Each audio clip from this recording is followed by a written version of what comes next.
Recuerdo que hace algunos años, alguien comentó, hablando de la iglesia bíblica El Molino, y decía que en esta iglesia no había avivamiento espiritual. Y eso fue motivo para que buscaran algunos otros rumbos. Los niños pueden salir a sus clases. Escuchando estos testimonios de estos hermanos,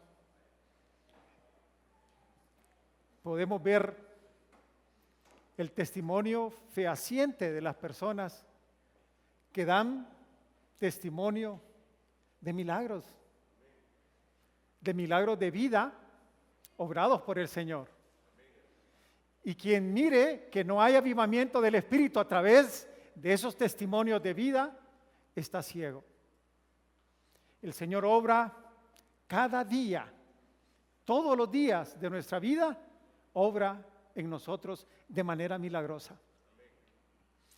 Así como daba el testimonio el hermano, ¿no?, de esos acontecimientos en la carretera. ¿Cuánto podríamos nosotros testificar que nos ocurre a diario?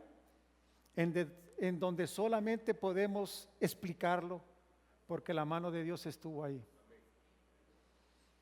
Pero debemos ser claros y pedir claridad al Señor de que nosotros podamos ver con claridad cuándo la mano de Dios es el que ha obrado en nuestra vida. Porque muchas veces, y es lo más común, atribuir estas cosas a otras. Podemos decir a la suerte, a mi habilidad, en la vanidad del ser humano, que es normal, y decir, yo me esquivé al burrito, ¿no? Mas la sabiduría de Dios es la que te hace decir, el Señor fue el que me quitó al burrito. Pero también tenemos que ser claros, hermanos. Todas estas maravillas que son bendiciones para tu vida, deben acercarte más a Dios. Porque si no, ahí hay un problema todavía. Yo recuerdo que les decía a algunos hermanos que debemos de estar realmente alertos y atentos a lo que acontece en tu vida, para que podamos decidir y ver qué cosas vienen de Dios y qué cosas no vienen de Dios. Las cosas que vienen de Dios, que les llamemos bendición, deben de acercarte a Dios. Pero a veces cosas que nosotros vemos que son bendiciones y que a veces son que vienen como pedidos nuestros y decimos tenemos respuesta de Dios, pero lo que hacen es alejarnos a Dios. Ojo, eso no puede venir de Dios. Yo puedo pedir un trabajo, y claro que lo puedo pedir, y es necesario, pero si ese trabajo te aleja de Dios, esa puerta no le está abriendo el Señor. Te está engañando. ¿Saben quién está engañando? El engañador. Porque ¿cuál es el objetivo? Es alejarte de Dios, alejarte de la iglesia. Toda la bendición de parte del Señor debe de acercarte a Dios. Y qué bueno que podamos al final de un año reconocer todas esas cosas buenas que el Señor nos ha dado. Claro, no todo ha sido fácil. A veces hay cosas que nos pueden suceder que son difíciles. Esa noticia que recibió este hombre, yo también la recibí, ¿no? Y son traumáticas, ¿no? Cuando nuestras familias, nuestros parientes, nuestros seres más queridos se van, duele. Pero eso no nos deja de pensar en la magnitud de la bendición de Dios. Porque sabemos que estas personas que hoy no están con nosotros, están con el Señor. Y eso es lo que todo el mundo quiere. Entonces, como decía, es bueno en este tiempo pensar también a futuro.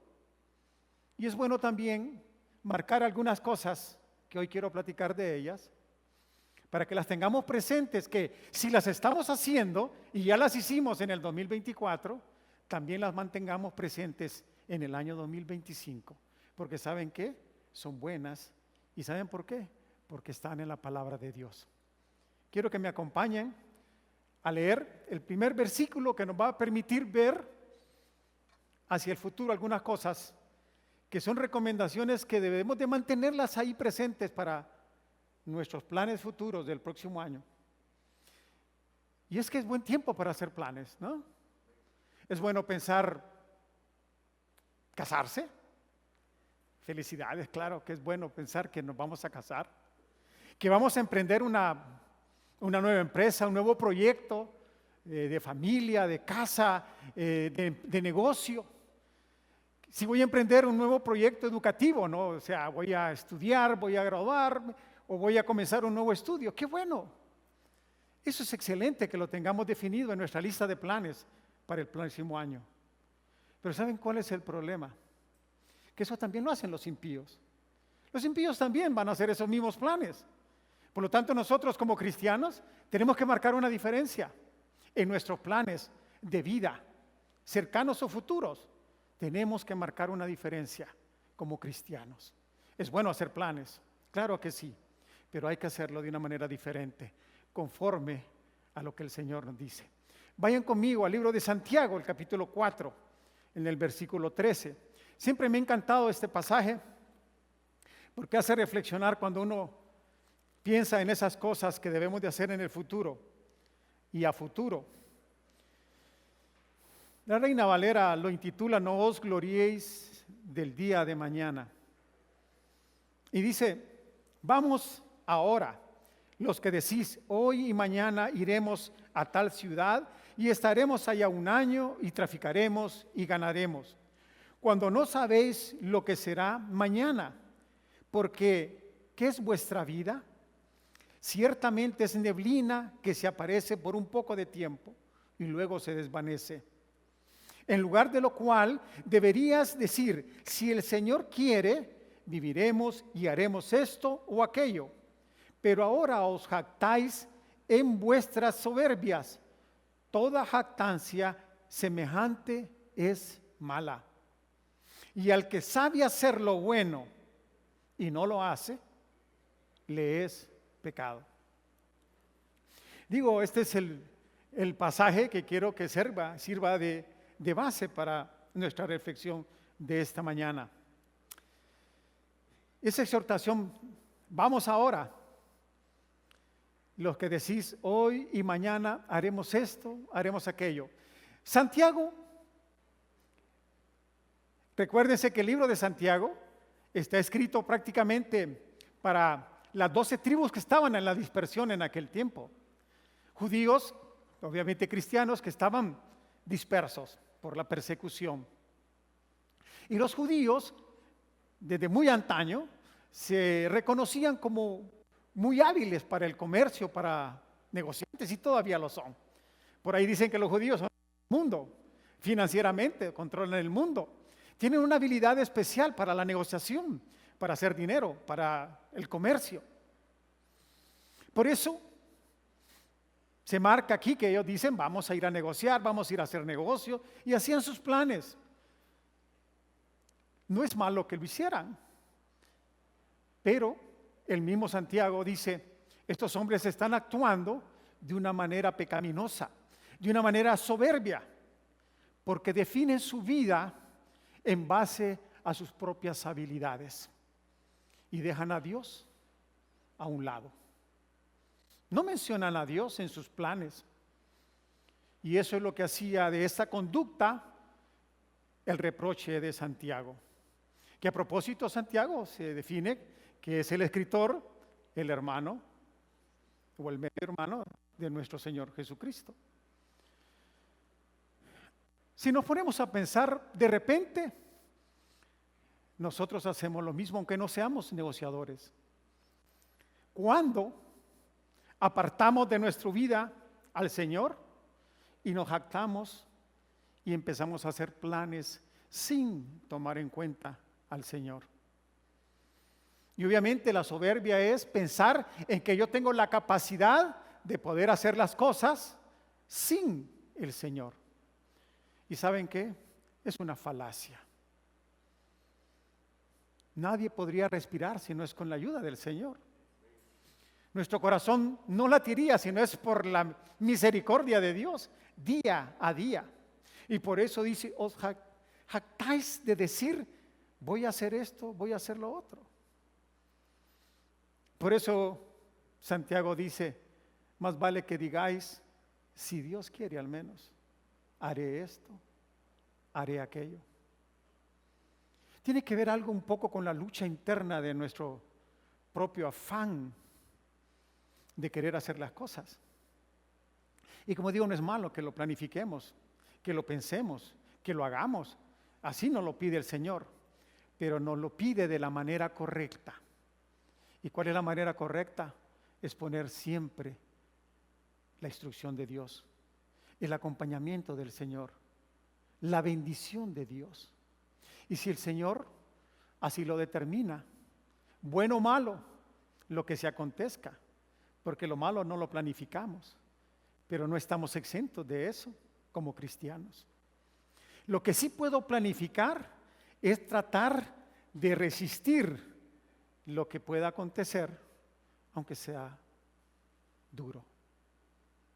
Nadie puede decir que no nos viene una enfermedad y nadie lo puede planificar, pero sí puede planificar tu condición de cómo vas a poder enfrentar esa enfermedad y hacer de esa enfermedad una bendición. ¿Se puede hacer eso? ¿Podremos nosotros ver de lo negativo lo positivo? ¿Rescatar de lo malo lo bueno? La respuesta es no. Pero con el Espíritu Santo la respuesta sería sí. Porque nadie puede prever, ni nadie les puede decir que todo va a ser bueno en el año 2025. Cuando el escritor se refiere también a estas cosas de decir, aquel que no haga lo que es bueno, le es pecado. Fíjense, veamos en el libro de Lucas, en el capítulo 12, versículo 13. Lo voy a leer. Le dijo uno de la multitud, maestro, di a mi hermano que parte conmigo la herencia. Mas él le dijo, hombre, ¿quién me ha puesto sobre vosotros como juez o partidor? Y les dijo, mirad y guardaos de toda avaricia, porque la vida del hombre no consiste en la abundancia de los bienes que posee. También le refirió una parábola diciendo, la heredad de un hombre rico había producido mucho, y él pensaba dentro de sí diciendo, ¿qué haré porque no tengo dónde guardar mis frutos? Y dijo, esto haré, derribaré mis graneros y los edificaré mayores, y ahí guardaré todos mis frutos y mis bienes, y daré a mi alma, muchos bienes tienes guardados para muchos años, repósate, come, bebe, regocíjate. Pero Dios le dijo, necio, esta noche viene a pedir tu alma, y lo que has provisto, ¿de quién será? Así es el que hace para sí tesoros y no es rico para con Dios. ¿Qué cosas debo incluir en mi futuro próximo? ¿Prosperidad? ¿Hacer dinero? ¿Cuánto de tu tiempo estás dispuesto a dedicar para hacer dinero? Recuerdo que había un poema donde dicen que el Señor se reía, ¿no? Que el hombre pasa la mayor parte de su tiempo trabajando y ahorrando para sus años de vejez. Mas no sabe que en sus años de vejez todo ese dinero que acumuló los tiene que pagar a los doctores y en medicinas. Mi padre sabio antes de morir siempre dijo, les quiero dejar aunque sea para comprar medicinas. Y realmente nos damos cuenta que ya a nuestros años la cuota de la medicina es grande y cada vez va más grande. Y desperdiciamos nuestros mejores años de vida sacrificando nuestra familia. Bien decía el hermano Marcelino, cada día ahora sentimos nuestro cuerpo. No hay día que no cueste. A mis 63 años, cada día cuesta. Y mis años mozos, ¿qué los hice? Trabajé día y noche para tener lo que tengo hoy y poder pagar mis medicinas. Dios se ríe cuando mira al hombre queriendo hacer eso. Das tus mejores años para tu futuro. ¿Y cuál es tu futuro? Dolor, dolor y dolor. Pero hay algunos que se centran en las cosas materiales. Si tu tiempo del próximo año, si tus planes del próximo año están enfocados en esos anhelos de hacer bienes en la tierra, así como lo dices, no sabes para quién trabajas. Imagínense la parábola, ¿no? El tipo tiró todo al suelo, lo hizo más grande para poder acumular más, mas no sabía que su alma iba a ser reclamada pronto. Y entonces, ¿para quién trabajó? Santiago dice, mira, tu vida es como una neblina. Recién en estos días que pasaron, que vivieron algunos fríos, en Santa Lucía, después de hace muchos años, no mirábamos la neblina. En la carretera de Jesús de Otoro se puede ver esa neblina, ¿no? Pero cuando uno se fija en ello, uno puede ver cómo la neblina entra y puede ser que en un momento ya no está. Santiago dice, así es tu vida. Entra y pasa muy rápido. ¿Dónde realmente está tu vida? Tu vida está más allá de tu vida terrenal. Tu vida tiene eternidad, porque el Señor así te lo promete.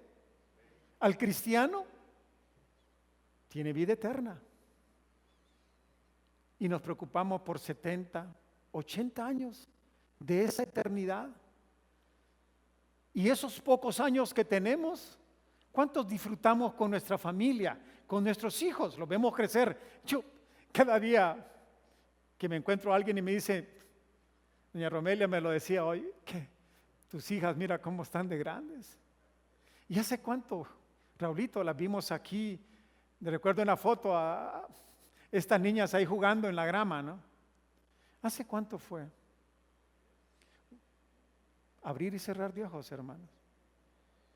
Y pronto las vamos a ver como a Raulito, que ya la fue a entregar, o al pastor, que ya los fue a entregar. ¿En qué debemos de preocuparnos entonces? En esas cosas que, como dicen, agarran oín, y hoy están, y mañana no están. ¿Dónde debe de estar la mayor parte de tu esfuerzo el próximo año? ¿Dónde debe de estar la mayor parte de tu tiempo el próximo año?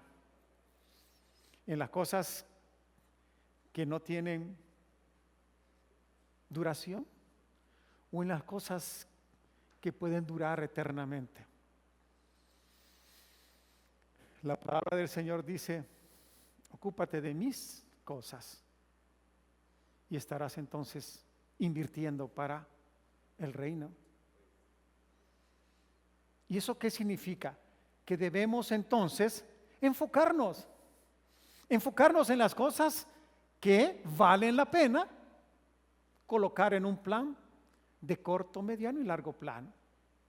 Sin embargo, no es que no debemos de trabajar, tampoco no debemos de pensar en que no vamos a comer, pero el Señor dice, tú piensa en lo que corresponda y haz lo que te corresponde, y yo soy el que me voy a encargar de la otra parte.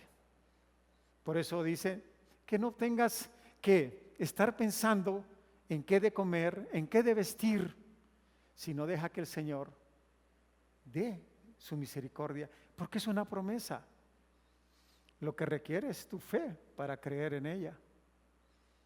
Pero si no lo tienes, si no le crees al Señor, entonces vuelves a caer en ese orgullo de decir, tengo que estudiar, tengo que prepararme, tengo que trabajar, tengo que levantarme, porque si no, no hay nada. Y no es así. hacer las cosas o dejar de hacerlas, recuerden, el hombre propone, y dice el dicho popular, y Dios dispone. En Mateo capítulo 25, versículo 31, dice: cuando el Hijo del Hombre venga en su gloria y todos los santos ángeles con él, entonces se sentará en su trono de gloria. Y serán reunidas delante de él todas las naciones, y apartará los unos de los otros, como aparta el pastor las ovejas de los cabritos. Y pondrá las ovejas a su derecha y los cabritos a su izquierda. Entonces el rey dirá a los de su derecha: venid, benditos de mi Padre, heredad el reino preparado para vosotros desde la fundación del mundo. Porque tuve hambre y me disteis de comer, tuve sed y me disteis de beber, fui forastero y me recogisteis, estuve desnudo y me cubristeis, enfermo y me vestisteis, en la cárcel y vinisteis a mí.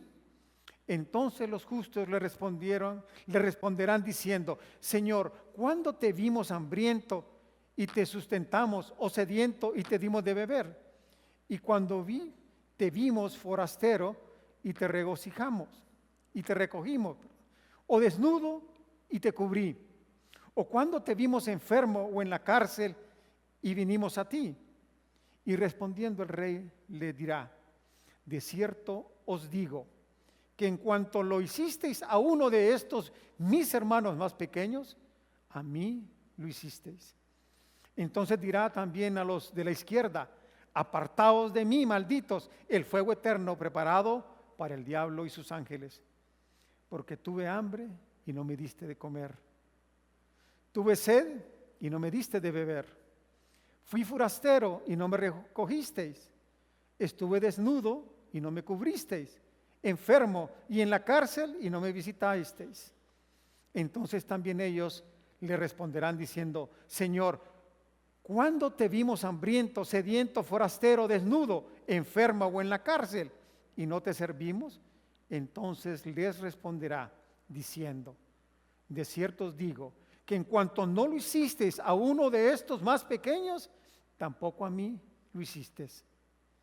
E irán estos al castigo eterno y los justos a la vida eterna. ¿Qué significa todas estas palabras? No nos olvidemos de los necesitados.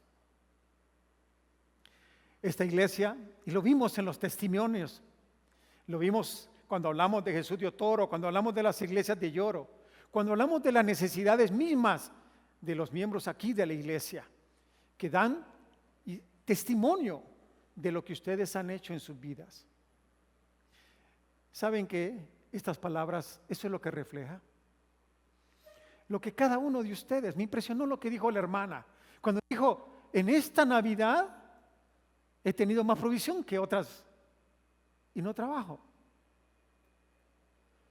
¿Visitaste a los enfermos? ¿Cuánto hemos orado aquí por los enfermos? ¿Hemos visitado? Yo creo que en la cárcel si no, no tenemos. Ese es un ministerio del pastor Wilmer, allá en Lloro. Pero los enfermos los hemos visitado. Los que han sufrido, los que han padecido, los que han necesitado de nuestro apoyo. Y no solamente estamos hablando de los buenos deseos. Voy a orar por ti, hermano, para que alguien te dé de comer, para que alguien te ofrezca una vianda. No, lo hemos hecho. De una u otra manera, todo lo hemos hecho. Hemos hecho las cosas que el Señor recomienda que lo hagamos. Por lo tanto, mi exhortación es: sigámoslo haciendo el próximo año. Si algo tenemos que incluir en nuestros planes, es apoyar siempre a nuestros hermanos, los que están más cerca primero y los que están más lejos después, pero siempre manténganlo ahí. Si han de hacer un presupuesto, aparten algo para estos hermanos, porque la necesidad siempre, siempre estará. Y como decía el Señor, los pobres siempre van a estar. No los olvidemos, no los dejemos. Proverbios 27:1 dice: no te jactes el día de mañana, porque no sabes qué dará de sí el día.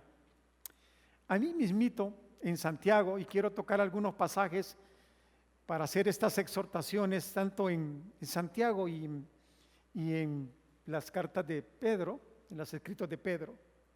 En Santiago 5:7 dice: por tanto, hermanos, tened paciencia hasta la venida del Señor. Mirad cómo el labrador espera el precioso fruto de la tierra, aguardando con paciencia hasta que reciba la lluvia temprana y la tardía. Tened también vosotros paciencia y afirmad vuestros corazones, porque la venida del Señor se acerca. Hermanos, sigamos en el 2025 alertas y atentos y vigilantes a la venida del Señor. Nadie sabe cuándo va a ser. Nadie sabe si será el año 2025, ni quiera Dios que yo lo diga.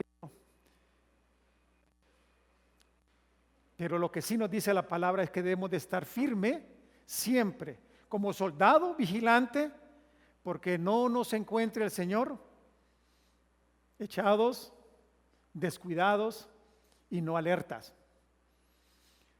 Cada vez que nosotros celebramos la Santa Cena, hacemos esa petición, hacerlo hasta que el Señor venga.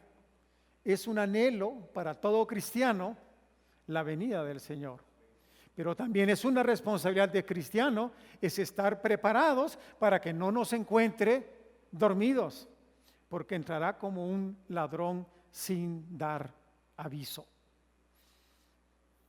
Si yo me quedo en casa,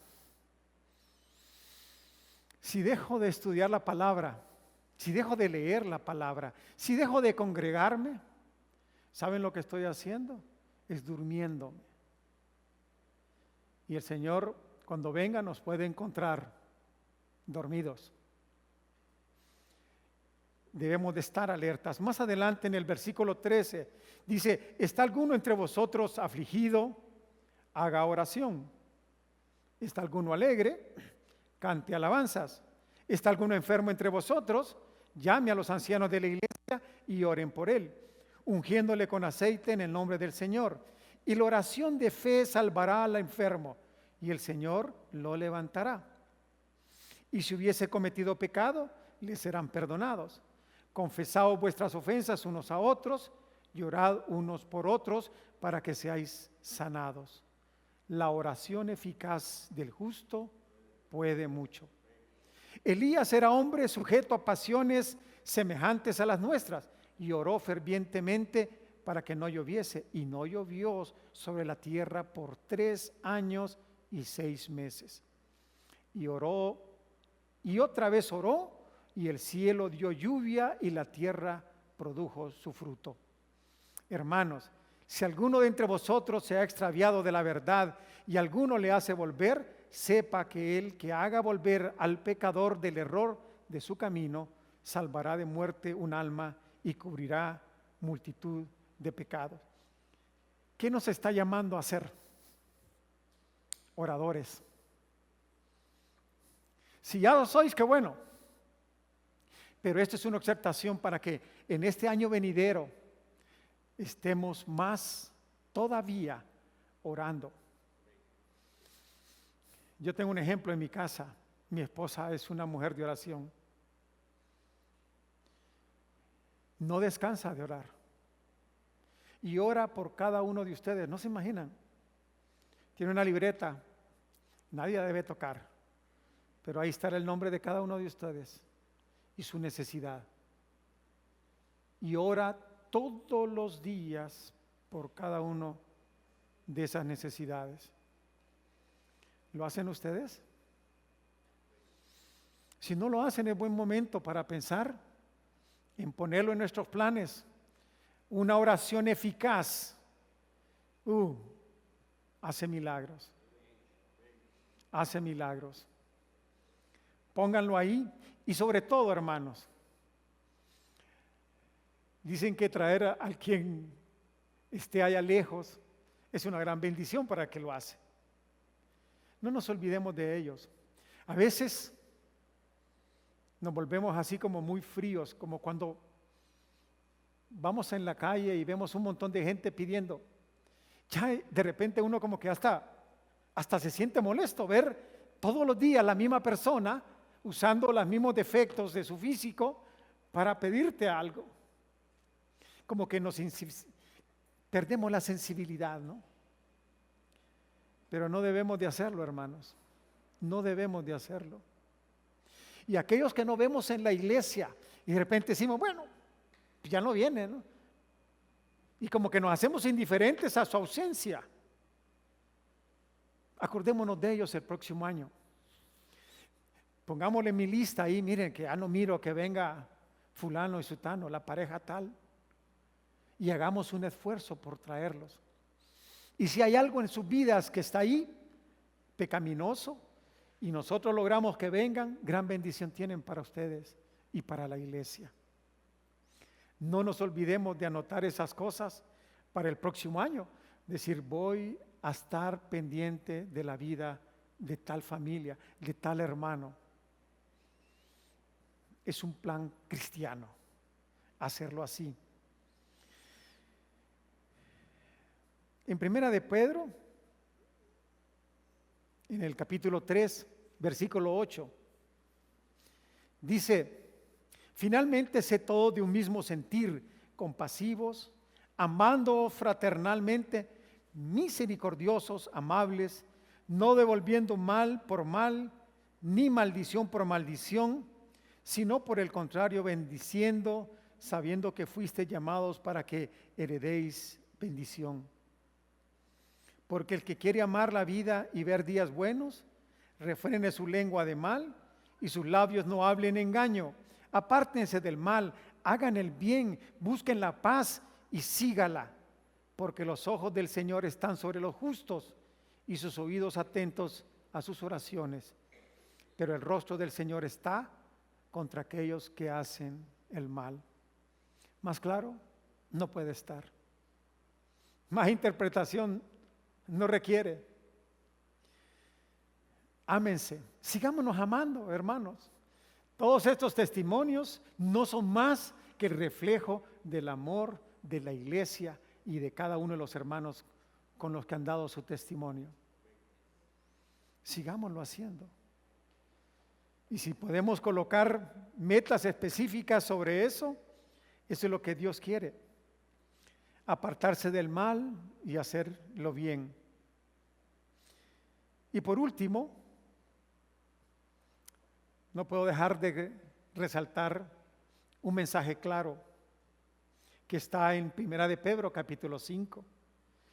Ruego, dice, a los ancianos que están entre vosotros, yo anciano también con ellos, no lo digo por mí, lo dice Pedro, y testigo de los padecimientos de Cristo, que soy también partícipe de la iglesia que será revelada, apacentad la grey de Dios que está entre vosotros, cuidando de ella, no por fuerza, sino voluntariamente, no por ganancias deshonestas, sino con ánimo pronto, no como teniendo señorío sobre los que están a vuestro cuidado, sino siendo ejemplos de la grey. Y cuando aparezca el príncipe de los pastores, vosotros recibiréis la corona incorruptible de gloria. Es un mensaje para los pastores. Hoy solo vemos 3, nos faltan 4, pero han de estar oyendo y si no lo van a escuchar, donde estén. Este año, de manera particular, para ellos, acuérdense de eso, apacienten la grey de manera voluntaria. Pero también dice, igualmente jóvenes, y eso es todos, están sujetos a los ancianos, ellos y yo, y todos sumisos unos a otros, revestidos de humildad, porque Dios resiste a los soberbios y da gracia a los humildes. Humillaos, pues, bajo la poderosa mano de Dios, para que Él os exalte cuando fuere tiempo, echando toda vuestra ansiedad sobre Él, porque Él tiene cuidado de vosotros. ¿Qué más podemos pedir? ¿Qué más necesitamos? Hoy cerramos prácticamente los domingos y casi el año 2024. Gracias a Dios que nos permite hoy estar aquí y decir, lo puedo cerrar. No importa, hermano, cuál sea tu condición. Si tu corazón sufre hoy, muy bien. Cristo sufrió también por nosotros. Si estás alegre, comparte tu alegría con nosotros para que nosotros también estemos alegres. Y juntos, amándonos para el próximo año, sobre todo, lo que venga, vendrá con bien. Vamos a orar. Padre Celestial, Señor, gracias. Señor, te damos por este día. Gracias porque hoy podemos decirte, Padre, hemos cumplido un año más solo por tu misericordia. Gracias por la obra del Espíritu Santo, Señor, que está en la vida de cada uno de nosotros, que nos ha sostenido, nos ha guiado, nos ha protegido, nos ha sostenido, Señor. Y gracias por tu misericordia que ha sido en abundancia. Hoy podemos decir, nada nos ha faltado, Señor. Conforme a tu misericordia, Padre, hemos recibido grandes y grandes cosas. Señor, no te apartes de nosotros y no dejes que nosotros nos apartemos de ti, Señor. Queremos un año 2025 primero, confiando en ti sobre todas las cosas, Padre, porque tú eres el Dios poderoso en el cual nosotros confiamos. Gracias por tu Hijo Jesucristo en nuestra vida, Señor. Y sabemos, Padre, que será un año 2025 en el cual al final podremos decir, somos vencedores y más que vencedores. En el nombre de Cristo Jesús oramos y te damos las gracias. Amén y amén. Gracias, hermanos.